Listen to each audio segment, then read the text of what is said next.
অন্যায় যতদিন থাকবে ততদিন ভাস্কর ঘোষকে পাবেন। ভাস্কর ঘোষ একা নয়, ভাস্কর ঘোষদের পাবেন।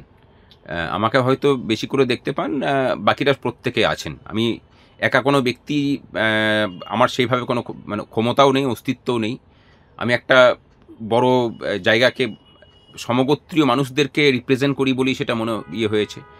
আর যে কথাগুলো উল্লেখ করলেন এই সরকারের বিরুদ্ধে, আপনি যদি এফেক্টিভ কিছু করেন, মানে সরকার যদি বুঝতে পারে যে আমার কাছ থেকে ওর ক্ষতি হওয়ার কোনো আশঙ্কা তৈরি আছে এবং আমাকে ও মাথা নত করিয়ে কিনতে পারছে না, তখনই এরকম বুলডোজারের মতো ঘটনা ঘটে।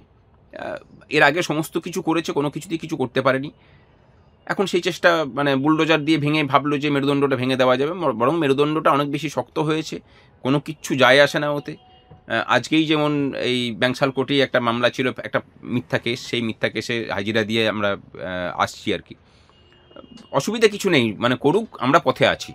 এবং আরেকটা বিষয়ে রাজ্যের মানুষকে মানে অনুরোধ করব যে কোনো দল সেভাবে এই রাজ্যের প্রাতিষ্ঠানিক দুর্নীতি নিয়ে কিন্তু সরব নয়।